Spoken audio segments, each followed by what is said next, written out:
Welcome to Silver Bow Publishing's virtual launch for The Last Number and Other Stories by Angelo Letizia. If you would like to purchase a print version of this book, you can contact your local bookstore and ask them to order a copy in through Ingram Distribution. And you can also purchase the book directly from the publisher if you prefer at silverbowpublishing.com. The ebook is available from Amazon. Angelo Letizia writes mainly speculative themed poetry, research papers, and novels. He's currently a professor of education at a small college in Baltimore, Maryland. His true passion, however, is poetry. The Starry Devil and Other Unwanted Poems was his debut book of poetry, and Pilgrims of Infinity is his second book. And We Are the Winding Down is his latest collection of poetry. Angelo's poetry has been published in a number of literary journals. He's also been extensively published here at Silverbow, and some of his previous releases include Temporary Gods and Arbitrary Arrangements, a novel, and There Is Still Beauty Here, poetry. He holds a PhD from the College of William and Mary. Angelo joined Notre Dame of Maryland in 2018 and currently teaches history and philosophy in the doctoral program. He lives with his wife and 3 children in northern Maryland. Find him online at amazon.com/author Angelo Letizia Books. Welcome, Angelo. We're really excited to have you with us today. I'm going to pass things over to you to share a bit more about this new release. All right, thank you, Megan. So yeah, before I start reading, I just kind of want to talk about the genesis of the story and how it came to be. So interestingly enough, I wrote about 80% of this book about 20 years ago, um, and it never saw the light of day. So I had it on a jump drive, and it made a couple of moves with me because I moved around the U.S. Following different jobs. So I had this jump drive always. And, one time I plugged it in and it said it wasn't working anymore, but, I just don't throw anything out. So I kept this jump drive for 20 years. And then a couple months ago, I decided to check it again. And sure enough, it actually worked. I quickly transferred everything over to Google Drives. But then I had to read through and edit it. And some of the stories, I didn't like their ending. So I changed, so I edited and changed. But yeah, the core, the main story, the last number, about 80% of that story was written 20 years ago, and then I added a new ending, which I'm going to read in a moment. So, and then the other novellas, same thing, and then there are some new stories. So it's an interesting, interesting genesis. And then one of the stories I actually wrote with my daughter, so who was born in 2014. So when I wrote the first stories was 2005. And then when it finally got published 20 years later, I actually had a daughter to write with and collaborate with. So just weird, interesting sort of twists and turns of how this thing finally got published. But big thank you to Candace for publishing it. So I'm going to read. I'm the last number is the main story in the collection. It's a short novel. I'm not going to read the whole thing, but I thought I would read the prologue, a middle section, and then I would read the ending, and I'll fill you in on the gaps as we go along. So, okay, so the last number. This is the prologue. 800 years before Christ, in what is today Acapulco, Mexico, there is nothing but humid forest and mountains. A priest carved sacred figures into a stone, praying for rain. Before technology, before science and the rigorous rules of logic, he understood the universe with a rock and a stick. Roughly 300 years later, Greek philosophers searched for the same meaning of the universe, yet they unknowingly became lost. They strayed further from the priest into unknown realms. Pythagoras, who brought it on a mystic or cult leader, founded a secret society. The society believed in the divinity of numbers. Indeed, number was believed to be the foundation of the universe. Planets and animals and all the existence were thought to follow the neat and orderly pattern of number. The rational rules of number regulated the world and all its laws. Yet there was a dark side, an irrational side to number. Wielded in certain dark ways, almost like magic, number does not end. It can divide itself into eternity, not able to be understood. How could a rational universe be built? The Pythagoreans, as they came to be called, tried to hide this fact, almost pretend this irrationality didn't exist. The Greeks built their laws, indeed their entire universe, on the purely rational property of number. The irrational was a ghost, a figment never to be mentioned, suppressed into the deepest regions of the human psyche. Outward, sculpture, art, mathematics, architecture was all built on the rational premises. The irrational was forced within. Yet one of their own, we shall only call him H, discovered the secret. He simply he simply divided two rational numbers and discovered the unending torrent of infinity. He took his secret and wanted to spread it, but he violated the Pythagorean secret code. He threatened the entire universe, and for this he was to perish. H sits in a dark room. He can smell his own sweat. But what does that matter now? He sat in this room for days, harboring his discovery. It sits in him like a malignant sage, cross-legged, cancerous, and multiplying infinitely. A violent knock on the door interrupts his thoughts. Come out, H. Come out and share your discovery with us. But H knows it's a trap. He knows they will kill him. Come out, H. The voice is more forceful. But what if they killed him? They could pierce his flesh and stop his heart, but they couldn't stop the numbers. The thin wooden door begins to splinter. Seconds later, it shatters, but H does not move. He does not startle with surprise. Instead, he waits. Half a dozen men forcibly seize him. The boots and clubs rain down upon him. Then the burn of a thick rope bound his feet and hands. The leader of the band stands over his bound body. You have violated our order. The leader did not look at H as he spoke. His voice was far away, as if he were talking to the gods. You discovered the secret that threatens us, that threatens the very universe in which we all live. You found a secret reserved for the gods, or perhaps more powerful than the gods themselves. H stared straight ahead, the only thing in his view, the leader's sandal. And yet H knew there was more.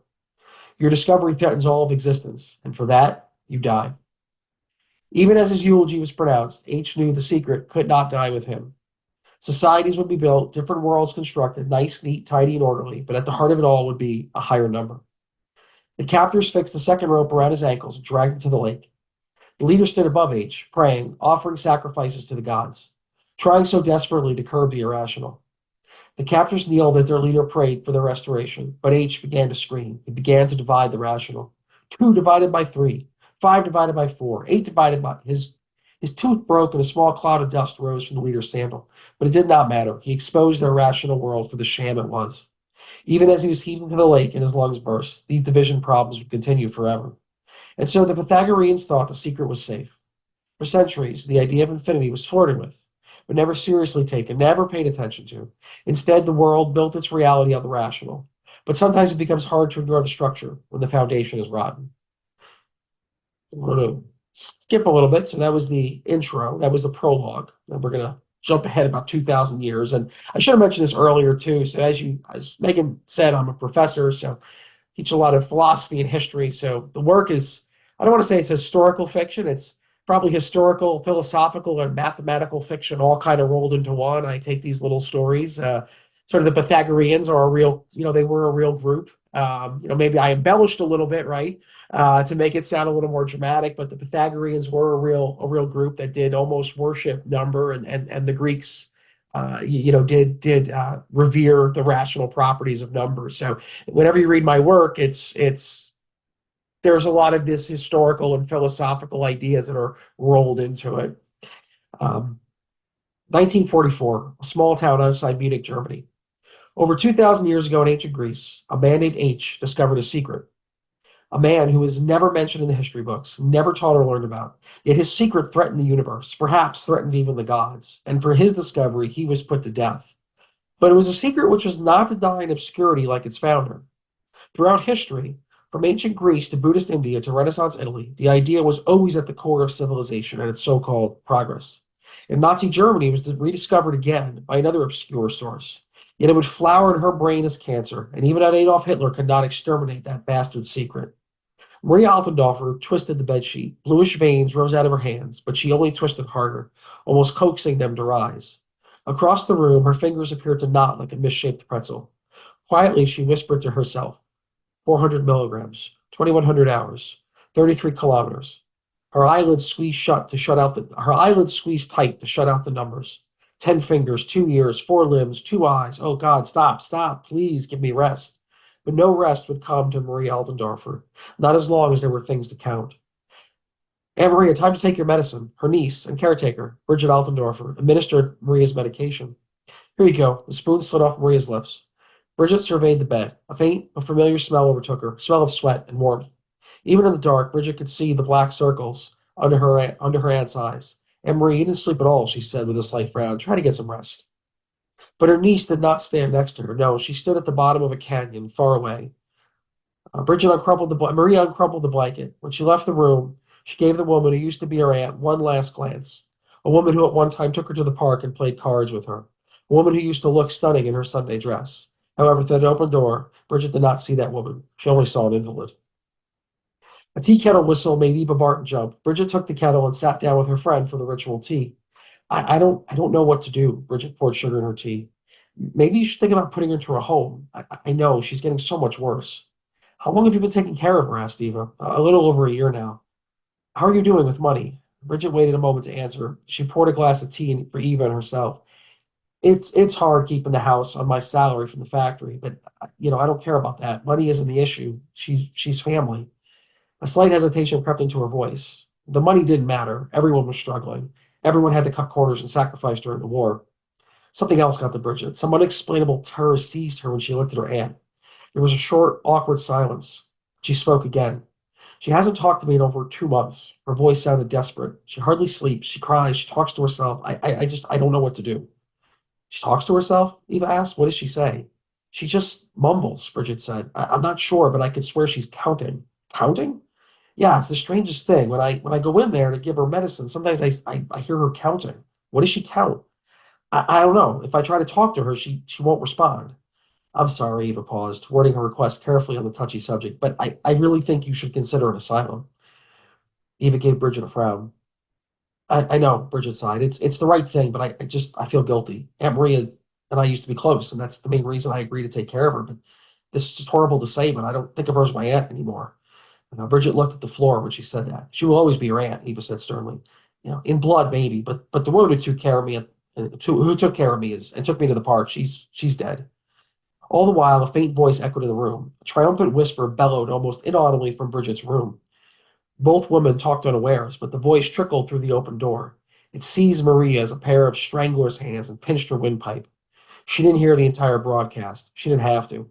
Send your sons. Oh, God, take it away, she whispered into the pillow.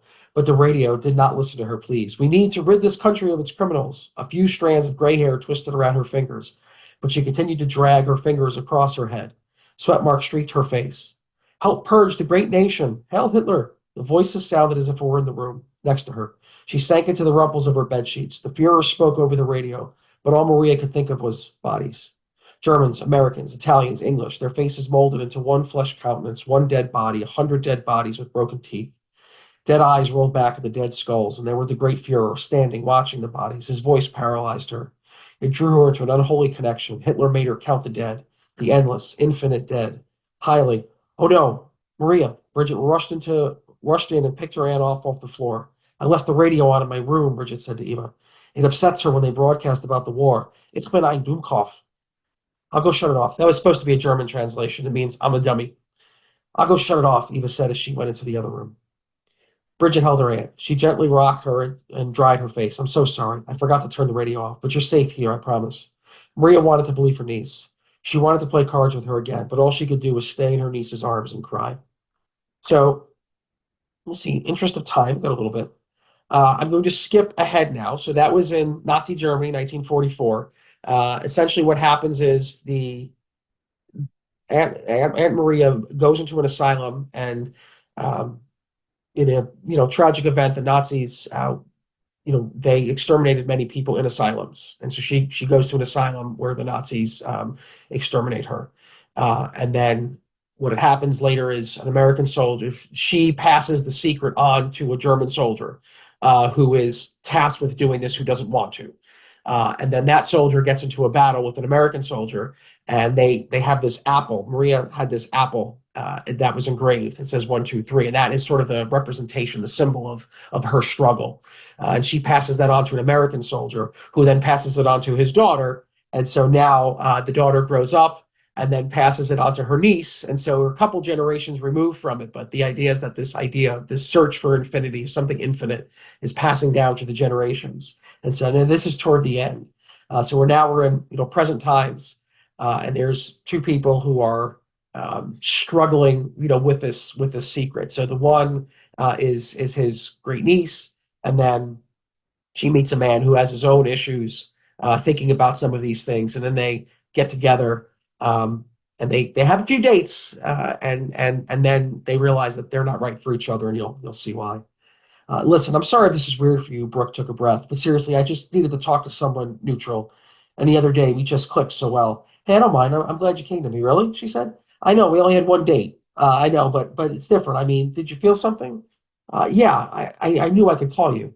John nodded his head in agreement. It's not like love at first sight or anything corny like that, but it was just a feeling. She said. Yeah, kind of hard to explain, I guess. Yeah, I think it's my aunt. She took a sip of coffee. When I first came to the bank and saw you, she had wanted me to finalize her will, but she adjusted her shirt. Yesterday, a cleaning lady found her. There was a pause. Dead, he speculated. Hung herself. The police came and ruled out foul play. She used the bed sheet. Brooke's eyes began to water. So again, this is a few generations removed, um, but the secret has been passed down. My God, John Treldoff, don't they watch out for those things in an asylum? He asked. He hoped he did not sound too insensitive. It depends. She was not deemed a threat to herself. No one foresaw this. While suicide in mental institutions is rare, it happens. She's been in that asylum for years now. When she was 24, she had a mental breakdown, and after she was put in and out of hospital, shuffled between counselors and finally admitted. What was wrong, if you don't mind me asking? John leaned in slightly. Brooke wiped her eyes. This will sound odd. She was obsessed. You mean like obsessive compulsive? Kind of. But she didn't wash her hands all the time or become obsessed with dirt or anything like that. John waited for her to finish. She became obsessed with, again, she paused, infinity. Infinity? Repeated John. It's a long story. During high school and college, she got straight A's. I mean, she was brilliant. She decided to get her master's degree in abstract mathematics. Abstract mathematics, John asked. Yeah, Brooke hesitated. I'm sorry. I still feel really stupid. This is the third time we've met, and we're discussing my dead aunt. She forced a laugh. No, seriously, it's okay. I mean, if you'd rather talk about something else, that's fine too. But trust me, I'm glad you called. Brooke smiled warmly. All right, thanks. It's just that I was close to her. I mean, my mother used to take me to see her a lot. Infinity. It sloshed around in his head like blood. He needed more. She was obsessed with infinity? Yeah, when she was in grad school, she tried to write the last number for her thesis. The last number? John asked. That hit him like a bat to the teeth. The last number, he repeated to himself over and over. Everyone told her it was impossible. She did it anyway. But in the end, it gave her a breakdown. She tried to figure out infinity and failed. I told you this was weird. Yeah, I'm a numbers guy. Remember, I work at the bank. Yeah, she smiled. Her face was red and puffy. I mean, I didn't deal too much with abstract stuff like that, but he trailed up. I know numbers can be downright impossible if you study them long enough. They play tricks on you. Like I said earlier, I like the concreteness of numbers, but there's a whole other side to them, an irrational side. She used to say things like that. I remember one time when I was young, my mother and I visited her, and she had an episode right in front of me. She began to scream and beat her fists. The nurses had to restrain her. The whole time she was yelling, I've seen the last number, apples and swastikas, over and over until she was hoarse. Apples and swastikas, John asked. Oh, yeah, that's a whole other part of the story. Trust me, you don't want to hear it. But there was something intriguing in her story. He leaned closer to her. I do. I want to hear. I want to hear more. He said eagerly. Her father was a vet. He fought in World War II. He died. Well, he died a few years afterward. Suddenly, she felt strange talking about this. He got cancer from shrapnel in his leg. Oh wow. Anyway, he was in a raid on a concentration camp in Germany, and he was in a platoon, and his platoon killed a whole bunch of Nazis. She closed her eyes and tried to reconfigure the story in her head that had been told to her. The story I got was that before one of them died, he gave her a red porcelain apple. Wait, John tried to clarify. The Nazi gave your aunt's father an apple. Yeah, I know, it's confusing. Brooks smiled. It was a granite apple given to the German soldier by a woman he put in the gas chamber. Holy shit, John's face contorted. Was she Jewish? No, she was in a mental institution. John gave her a puzzled look. I know it's crazy. Two aunts, two mental institutions, a great aunt, actually. Like it's contagious or something, John said, but he felt stupid after he said it. She didn't seem to notice. Well, it runs in my family. I did some genealogy research, and one of my other relatives had mental problems. It's another reason why I'm so interested in it. Anyway, so no one really knows the whole story, but eventually my aunt's father passed on the apple to her when she was a kid. So what's so special about it, John asked. I'm not sure. I think it has something to do with counting or numbers. On the back, it says 1, 2, 3 engraved on it with three little dashes. Oh, wait a minute, she exclaimed. Here, she rummaged through her purse and handed the apple to him. I forgot I had it with me. John twirled the apple slowly. It felt heavy and strange. So this apple was passed on a bunch of times and finally wound up with your aunt? Yeah, and everyone who's had it has died or gone crazy. My Aunt Janet killed herself. My mother's afraid of it. She won't speak to me about it. And that's why I go to my aunt's personal stuff in her will. She wanted me to finalize to make sure I was getting everything. What do you mean your mother's afraid of it? Her and my aunt were just totally different, polar opposites. My mother is concrete, my by the book, Two kids, husband, job. My aunt, she went crazy. My aunt is she's scared for me. John raised his eyebrows. What is she scared of? You want to hear more of my family history? She grinned with her puffy face. Well, I feel bad if you'd rather not talk about it. Actually, it's good for me. She chuckled. It shows how crazy and coincidental the whole thing is. Are you sure you want to hear this? Seriously, I don't mind. And he was sincere. Most of the time he faked this with women, but this time was different. The story sucked him in. My mom worries about me because she thinks I'm identical to my aunt. The way I approach psychology is the way she approached numbers. She thinks I'm going to go crazy if I get too into it. Like how? Well, she doesn't know the details, but I do get into it. I probably am slightly obsessive over it, she paused. It's complicated, and I have talked too much. What about you? She tried to give him an out, but she insisted on listening. And so they keep having this, and she starts to talk, and she realizes that she doesn't want any of this anymore. And oh, there's Candace. Let her get on. Um, And so she continues to talk, and he wants to hear more and more because he's very interested in this. And then eventually, um, basically, what happens is she gives him the papers. So I'll read that part. Brooke fidgeted. My aunt hung herself for what? For some stupid number that isn't even real? For some stupid obsession? She wasted her intelligence, her whole life for this. Brooke reached into her purse and pulled out a wad of crumpled papers for this meaningless crap. She threw the papers across the table. Who cares about reprogramming the mind? None of this matters. Red patches formed on her palm. She couldn't understand why she noticed the blood in her hands, but it revitalized her. I can't waste my life on this. She thrust the apple towards him. She wanted me to have this. She gave me the apple and the unfinished thesis in her will. She wanted you to follow her, John interrupted. No. A small chunk from her mascara began to clot. She wanted to warn me. She didn't want me to follow her, waste my talent. She wanted me to help people. John sat on the other side of the Grand Canyon from her. She cried. And then she wiped her face and was over. If you want all this crap, take it. She stood up and left a five on the table. Thanks for the coffee. Her tone became cold. I'm sorry that us had to be like this. She stammered, it's just, I can't do this. John sat dumbfounded. A few patrons turned to look at him. In less than an hour, Brooke had come into his life and vanished. It wasn't love, but a connection. Good or bad, it existed for something greater than its parts. Like two asteroids had crashed in the depth of space. They met and parted, but something had changed. The apple and papers, infinity. Asteroid smashed the skull. Skull pieces. Maybe it was obsolete. Brooke was too afraid to evolve past the space. Too frightened to reprogram it, so he would have to do it alone. But with what? He sat alone and scanned Janet's papers. He gripped the apple so tight it cut his palm. The number was mouthwash, gasoline, and electricity. He stared at it. His eyes burned, and his thoughts didn't end, like infinity. He looked up from the table. Everything he saw ended. He traced the outline of a woman, her elbows, the coffee in her hand, her teeth, and all the pieces were measured and ended, not the apple. And then it dawned on him. Why measure finite things with infinite numbers, or even the last number? And suddenly the room beat like a heart. The wall knocked down as it contracted, and he stood in the artery of this table apple. Reprogram the mind, reprogram the universe with infinity. That's what she had said. And John was going to follow that. Infinity, yes. But how? He scanned the coffee shop. The idiots wouldn't know. They didn't care. When they opened their eyes, they saw fractions, finite shoes, and empty mugs. No one cared about infinity except an old suicide victim. John spun the apple around and looked at it, the engraving. One, two, three. And like an iron to the face, he knew. It's so easy. Infinity was the easiest place to get to. And the last number, he began to scribble on a napkin, one, two, three. And he filled up the napkin all the way to 4,956. He began to scribble on another napkin, starting with that number. He could reach infinity. All he had to do was count. And so essentially, he basically goes insane trying to find the last number. And I'm going to read the last section of the book, the last part. And this was the new edition. So everything I read was what I had written 20 years ago. And the last chapter, this is what I had added. And essentially, what he realizes is he can't live around people. He's got to live alone. So this is the last chapter, 2012, a rural town in western Maine. The harvest had been good this year, bountiful. John methodically picked the potatoes and carrots and blueberries. He placed each to fine basket and brought them to his cellar. The air smelled sweet. It smelled like early autumn. John took a deep, long breath as he walked back up the stairs. The paint on his house started to peel just a little, but John thought it gave his old cottage a rustic look. He sat down on the porch and poured himself a cup of coffee, added a little skim milk, and sat back on his old rocking chair. The sun began to set, and the sky flooded with red, orange, and pink. His house, his property, his harvest, his coffee gave him peace, a peace he had never known before. There were no more numbers out here, just his cottage, just his potatoes.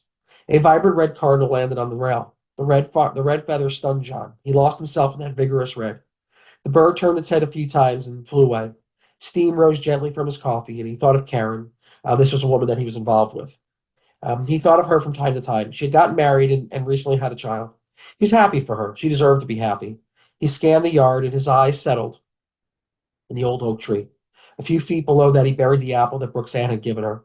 He buried infinity and the last number in the black dirt of his home. He didn't forget what happened. That would be a part of him forever, but he liked to focus on the tasks at hand. He harvested potatoes and drank coffee at sunset. In the winter, he shoveled snow and tended his fire. He worked online. He was so grateful he could work a few hours a day online to earn some money, but he made more than enough to support his simple and solitary lifestyle. The book Walden lay open on the small table. He thought himself a little like Thoreau. Living out here just gave him clarity. But living out here just gave him clarity. He had some contact. He went into town every week. Sometimes he would see a movie. He didn't want to be some survivalist or purist. He just wanted solitude. He lived alone, but wasn't lonely. He differed from Thoreau, however. Thoreau did not go in search of the last number, but John searched for it, along with H., the priest of Palmasola, Paul Eckhart, Marie Altendorfer, Janet Brooke. But John found it, or at least came close. He sipped his coffee again and let the warmth radiate through his entire body. Living alone here, in this place, allowed him to reflect. In some ways, he felt like he had detached himself from the world and became a solitary observer, the world's necessary solitary observer. And in this role, he came to some tentative conclusions. What he began to realize was that if space and time were really just programmed into the mind, if they were just stories we told ourselves, perhaps space and time were not real, just useful fictions. If they were not real, then perhaps they were some type of existential unity of all things, and space and time were artificial but necessary dividers. He read somewhere that is how God saw the world, in a unity that eluded our feeble understanding. But he didn't believe in God. No, there was just him, John Spinoza, sitting in this cabin. Space and time were stories we told ourselves, or they resembled theater stages or little cosmic sandboxes where we played and acted. And some people played better than others on these stages. We slept, competed, dated, and worked.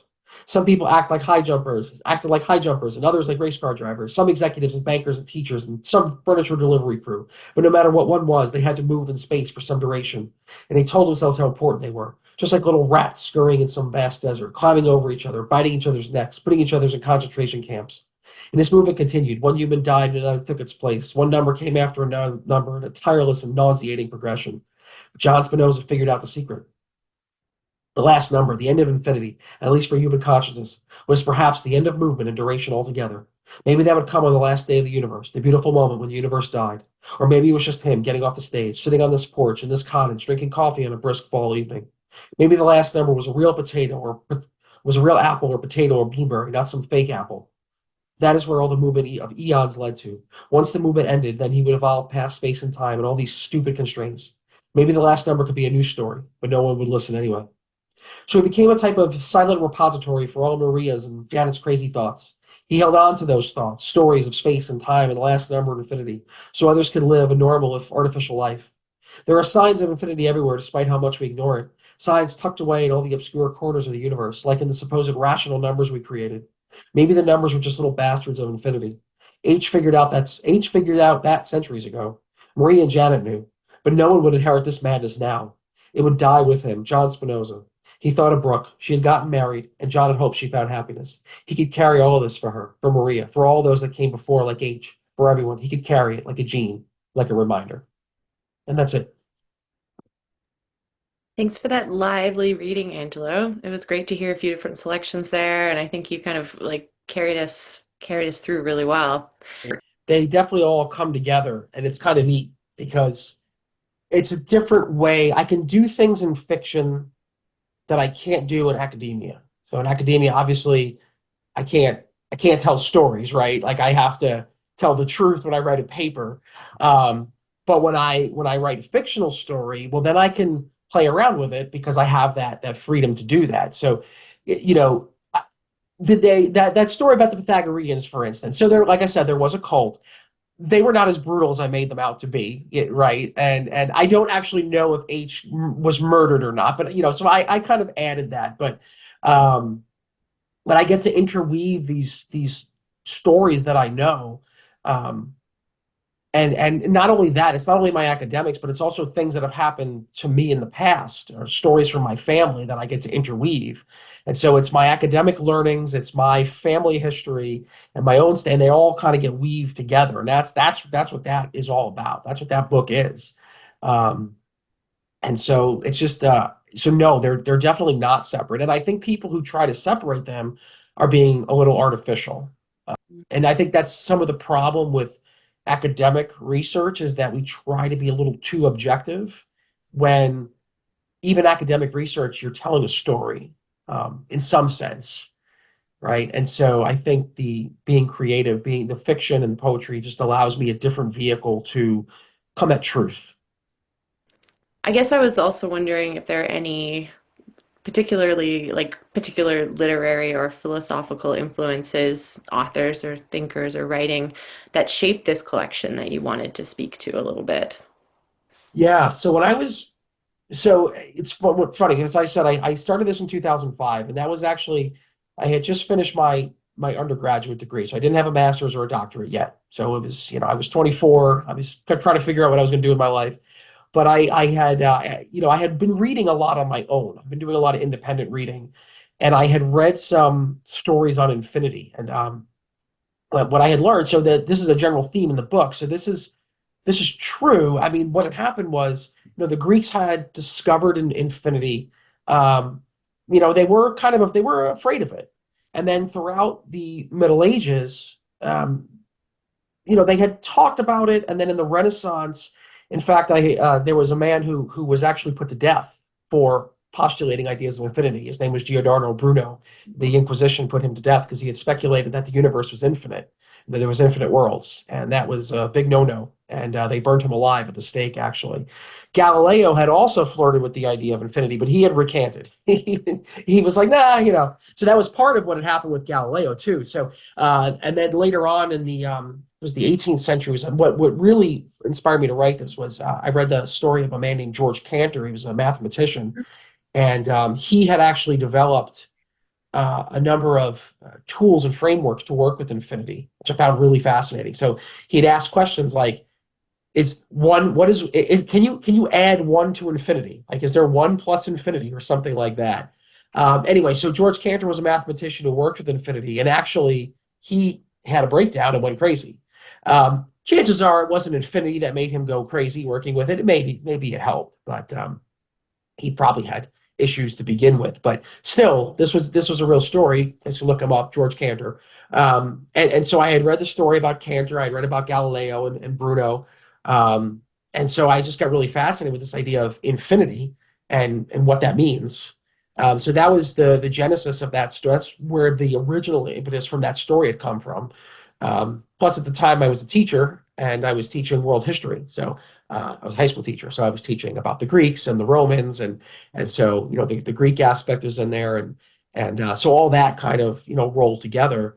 And then my grandmother was, she was a little girl during the war, during World War II. So she had told me some stories, about Europe and some of the things that had happened that she had experienced when she was a little girl, and so had my grandfather because he was there too. He was a little boy. They were very young when the war occurred, and so just some stories about things that had happened. So all that sort of came together to for that story. And then Awesome. one of the other stories, I didn't read it. It's a short novella, and actually, it's my master's thesis in fictional form, which is kind of cool. I'm not going to bore everybody to death, but I wrote about two philosophers named Hegel and Schopenhauer. They're like these two obscure philosophers that people probably don't know of. But one, they were writing at the same time. One talked about the ideas of progress and how everything is getting better, and he had this whole theory about how everything is getting better, and we're all progressing, and we're all going to lead into this utopia. And at the same time, there was another guy who despised him. He hated him. He wrote tracts against him. He called him a charlatan. And he wrote the exact opposite. He said, there's no purpose in life. Life is meaningless. It's terrible. It's misery. It's suffering. These guys were writing at the exact same time, and the one hated the other.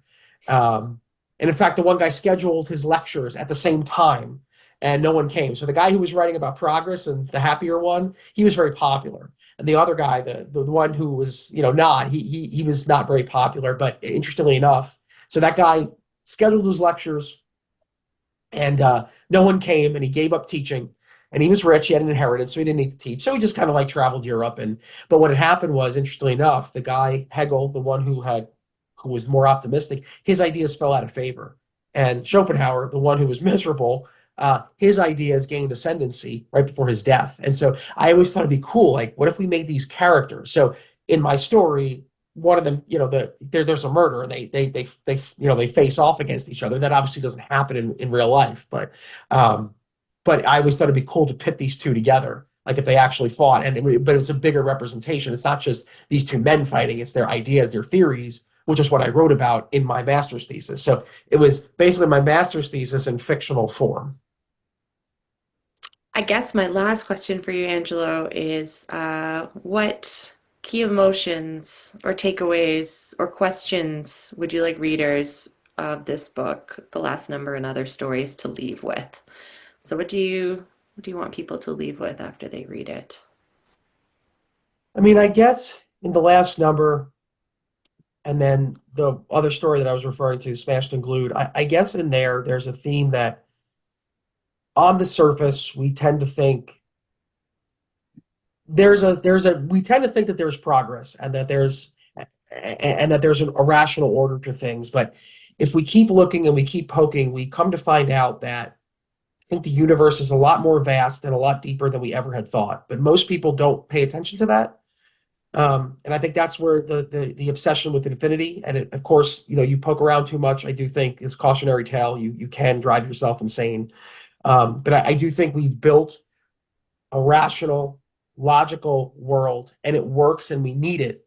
But it's a frail and flimsy thing, and infinity is kind of right around the corner, and we always have to just sort of be on guard, and just know that there's a much deeper, much vaster universe out there than our sort of daily lives. If that makes any sense.